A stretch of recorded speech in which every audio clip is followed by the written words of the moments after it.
Brought to you by TechnoSpark 20 series smartphones.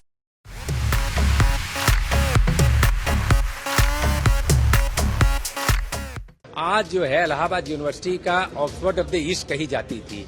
आप देखें अभी यूपीएससी का रिजल्ट आया, उठाकर देख लीजिए कितने बच्चे आए। साल से सक्रिय राजनीति में हूँ। अगर अब की बार भी अगर आप नया ही कहेंगे तो मुझे लगता है नाइंसाफी होगी कि 20 साल के बाद भी आदमी नया है। तो प्रयागराज का चुनाव दिलचस्प होने वाला है। दो दिग्गजों के चेहरे इस बार चुनाव मैदान में हैं। कांग्रेस से उज्जवल रमन है और इस वक्त हमारे साथ हैं। स्वागत है आपका उज्जवल जी। धन्यवाद आपका। कैसा चुनाव है? बढ़िया चुनाव है और जनता चुनाव लड़ रही है डबल इंजन की सरकार से। ये उज्जवल रमन चुनाव नहीं लड़ रहे, ये जनता लड़ रही है और ये साफ दिखलाई पड़ रहा है और नतीजे आएंगे तो निश्चित तौर से हमको भरोसा है जनता का कि अब की परिवर्तन होगा। लेकिन कहा तो ये जा रहा है कि ये बीजेपी का एक तरीके से गढ़ बना हुआ है, लगातार बीजेपी यहां से जीत रही है।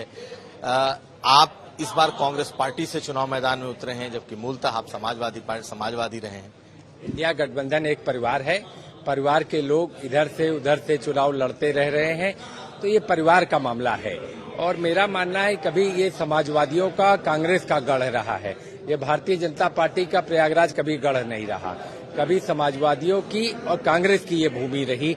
और जो काम यहाँ पर किया गया इलाहाबाद में, चाहे कांग्रेस ने किया, चाहे मुलायम सिंह यादव जी ने या अखिलेश यादव जी ने, इसके अलावा भारतीय जनता पार्टी ने तो इस शहर की गरिमा को गिराने का काम किया है। और मैं तो कहूंगा कि उपेक्षा का शिकार रहा है। सौतेला व्यवहार, दूसरी राजधानी कही जाती थी इलाहाबाद, आज कहाँ है? सारे सरकारी दफ्तरों का पलायन निदेशालय स्तर के लखनऊ हो रहा है। गरिमा गिरी है कि नहीं गिरी? हम तो प्रयागराज के लोगों से बस यही पूछते हैं और हर आदमी इससे जो है चिंतित है। हर आदमी कहता है कि निश्चित तौर से जो प्रयागराज का जो गौरव था वो गौरव आज नहीं रहा, तो उसी गौरव को स्थापित करने की ये हमारी लड़ाई है। लेकिन ये विरासत की भी लड़ाई है। आप रेवती रमन सिंह जी के पुत्र हैं, केसरीनाथ त्रिपाठी के बेटे आपके सामने हैं। दोनों नए लोग हैं आप लोग, मतलब नए कहने का मतलब दोनों नए प्रत्याशी हैं। तो मैं तो 20 साल से सक्रिय राजनीति में हूँ। अगर अब की बार भी अगर आप नया ही कहेंगे तो मुझे लगता है नाइंसाफी होगी कि 20 साल के बाद भी आदमी नया है। हम दूसरे प्रत्याशियों के बारे में नहीं जानते, लेकिन इतना जरूर कहेंगे ये विचारधारा की लड़ाई है। ये विचारधारा की लड़ाई है, जो बीजेपी के नीति और कार्यक्रम है उसका विरोध है। जिस तरीके से पूंजीवाद देश में 10 सालों में बढ़ा है, जिस तरीके से आम आदमी की हैसियत घटी है, ये लड़ाई उन बातों पर है। जिस तरीके से प्रयागराज की गरिमा, आज आप चले जाएं तो यहाँ बीमार हो जाएं तो लखनऊ और दिल्ली के अलावा कहीं पर इलाज मिलता नहीं है। क्या एम्स इलाहाबाद में नहीं खुल सकता था? एम्स, नैनी का इंडस्ट्रियल एरिया, एक भी फैक्ट्री को पुनर्जीवित करने का काम भारतीय जनता पार्टी ने नहीं किया। प्रयाग की क्या पहचान है? संगम। संगम पर दिन पानी कम होता जा रहा है। आप देखें कि जो गंगा नदी है वो डैमों में और सुरंगों में कैद करने का काम किसने किया? भारतीय जनता पार्टी ने किया और गंगा नदी का अस्तित्व ही खतरे में है। लेकिन बीजेपी और खास करके यूपी की सरकार तो इलाहाबाद को, प्रयागराज को बहुत ऊंचे स्तर पर बात करती है कि देखिए हमने किस तरीके का ऐसा कुंभ कराया कि दुनिया में इसका कोई सानी नहीं। देखिए उन्होंने तो इवेंट मैनेजमेंट कराया, वो मैं नहीं कहता, उनके शीर्ष नेतृत्व कहता है। नेता इस बात को बोलते हैं कि बहुत बढ़िया इवेंट मैनेजमेंट था। मुझे नहीं लगता कि प्रयागराज उसकी जगह है। प्रयागराज दान पुण्य का स्थान है, त्याग और तपस्या की भूमि है। और इस भूमि के साथ जिस तरीके से भारतीय जनता पार्टी मार्केटिंग कर रही है, ये मार्केटिंग की जगह नहीं है, ये धर्म और आस्था का केंद्र है। तो इस केंद्र को हम उसी विरासत को बचाए रखने के लिए, अक्षुण्ण रखने के लिए हम लड़ाई लड़ रहे हैं। अगर गंगा नदी ही नहीं बचेगी, गंगा नदी को जो कैद किया जा रहा है सुरंगों में और डैमों में, वो कब आजाद होगी? और जब तक उत्तराखंड से आजाद नहीं करेंगे, नए डैम बनना बंद नहीं होंगे, गंगा नदी का पानी दिन पर दिन कम होता जा रहा है। अतीक अहमद कितना बड़ा फैक्टर है, आपको क्या लगता है? बीजेपी तो कह रही है कि आतंक और भय का साम्राज्य हमने खत्म। देखिए बीजेपी के लोग कुछ भी कहें, आज प्रयागराज का क्षेत्रीय मुद्दा हावी है। बीजेपी हिंदू मुसलमान करके राजनीति को कहीं और ले जाना चाहती है।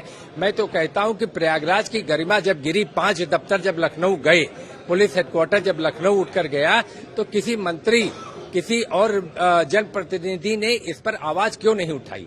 निदेशालय स्तर के 5 दफ्तर आज जो है इलाहाबाद यूनिवर्सिटी का ऑक्सफोर्ड ऑफ द ईस्ट कही जाती थी। आप देखें, अभी यूपीएससी का रिजल्ट आया, उठाकर देख लीजिए कितने बच्चे आए। कहीं न कहीं इलाहाबाद की हैसियत को घटाने का काम भारतीय जनता पार्टी ने कहा है, और वो जो वास्तविक मुद्दे हैं इलाहाबाद के, उससे डाइवर्ट करते हैं। अतीक अहमद कोई मुद्दा है कि नहीं? प्रयागराज में मेट्रो नहीं आई, ये हमारा मुद्दा है। प्रयागराज में गंगा का अस्तित्व मुद्दा है। नैनी का इंडस्ट्रियल कॉरिडोर मुद्दा है।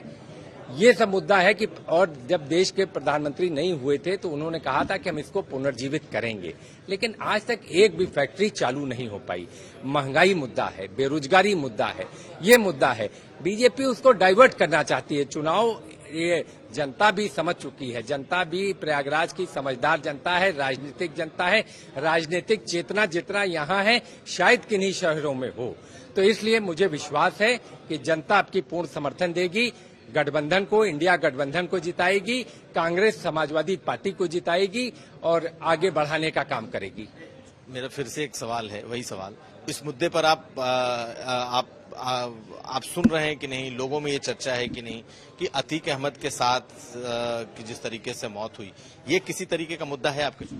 देखिए, कोई भी व्यक्ति अगर अभिरक्षा में है, चाहे कोई भी व्यक्ति हो, पूरे हिंदुस्तान का कोई भी व्यक्ति हो, तो उसको जो कानून में जो अधिकार मिले हैं, जो कानून से जो संरक्षण मिला है, उसको मिलना चाहिए। चाहे कोई भी व्यक्ति हो, चाहे कोई बड़ा से बड़ा हो या छोटे से छोटा। और भारतीय जनता पार्टी अगर इसमें भी भेद करेगी तो बाबा साहब भीमराव अंबेडकर का संविधान कहां बचेगा? संविधान अगर हमको कोई अधिकार देता है तो उस अधिकार सबको देता है, सबको समान अधिकार, और उसी अधिकार को खत्म करने का, उसी संविधान को छेड़छाड़ करने का, उसी संविधान को खत्म करने की आज जो बात भारतीय जनता पार्टी कर रही है, हम उसको कहना चाहते हैं कि अगर हमको अधिकार मिला है तो सब समाज के सभी वर्गों को मिला है, सभी धर्म के लोगों को मिला है, और वो अधिकार उस व्यक्ति को मिलना चाहिए था। अच्छा, कांग्रेस पार्टी को लेकर के एक सवाल है। कांग्रेस पार्टी को, अगर गठबंधन की बात न करें, कांग्रेस पार्टी की बात करें, कांग्रेस पार्टी यहाँ बहुत कमजोर रही है। आपको लगता है कि आप मूलतः समाजवादी पार्टी के चेहरे हैं या आप अब कांग्रेस के ही मूल चेहरे? देखिए, इंडिया गठबंधन के चेहरे हैं, कांग्रेस पार्टी के चेहरे हैं, अखिलेश यादव के चेहरे हैं, राहुल गांधी के चेहरे हैं, सोनिया गांधी का चेहरा है। इंडिया गठबंधन बना क्यों? इसके पीछे की मूल भावना क्या है? अरविंद केजरीवाल जी जैसे लोगों को अगर 50 दिन जेल में रखा जाएगा, वो भी चुनाव में प्रचार करने से रोकने के लिए, तो मुझे लगता है हेमंत सोरेन जी के साथ जो घटना होती है, क्योंकि झारखंड का चुनाव बीजेपी को जीतना है। अगर बीजेपी घबराई नहीं है तो ये सब काम क्यों कर रही है? उसको क्या परेशानी है? इंडिया गठबंधन के नेताओं को किस किस तरह के प्रलोभन देकर आप ज्वाइन करा रहे हैं? अगर आप आश्वस्त हैं तो क्या जरूरत थी? लेकिन आप आश्वस्त नहीं हैं, अंदर से कहीं डर और भय है। मैं तो कहना चाहूंगा, हमारे ऊपर फर्जी मुकदमा कोविड के समय का निकालकर हमारे ऊपर कार्रवाई जब करने की बात बीजेपी करती है तो डरी हुई, घबराई हुई बीजेपी है। अदालत से चुनाव जीतना चाहती है, जनता की अदालत में जाने से घबरा रही है, और मुझे भरोसा है कि जनता की अदालत निश्चित तौर पर परिवर्तन लाएगी। आखिरी सवाल है, ये बताइए कि बीजेपी के बड़े बड़े चेहरे हैं यहाँ पर, केशव मौर्य भी आते हैं यहाँ से, यहाँ पे सिद्धार्थनाथ सिंह हैं, जितने और कई आप चेहरे गिन लीजिए, यहाँ से मंत्री हैं, रीटा बहुगुणा जोशी हैं। आपको लगता है कि इतने चेहरों के बीच में आपकी लड़ाई? देखिए, हमने पहले ही कहा, कोई चेहरा बड़ा नहीं होता, जिसको जनता बड़ा बनाती है वो बड़ा होता है। तो हमारे लिए जनता जनार्दन, जो देवतुल्य जनता है इलाहाबाद की, प्रयागराज की, वही सबसे बड़ा चेहरा है, और उसके सामने जितने आपने नाम लिए सब गौड़ है। जनता कुर्सी पर बैठाती है और जनता जिस दिन चाहती है बड़े बड़े लोगों को कुर्सी से उतार देती है। तो ये लड़ाई उज्जवल रमण सिंह नहीं लड़ रहे, जनता बनाम डबल इंजन की सरकार है। लहर नहीं है किसी की, कहीं पर लहर नहीं है, और जब नतीजे आएंगे तो आप देखिएगा, लहर का कहीं अता पता नहीं। भारतीय जनता पार्टी का जो सौतेला व्यवहार प्रयागराज के साथ रहा, ये जवाब उसका देने जा रही है प्रयागराज की महान जनता। बहुत शुक्रिया बात करने के लिए। धन्यवाद आपका। तो हमारे साथ थे उज्जवल रमण, जो कि प्रयागराज से कांग्रेस पार्टी और इंडिया गठबंधन के ज्वाइंट उम्मीदवार हैं। यूपी तक के लिए कुमार अभिषेक।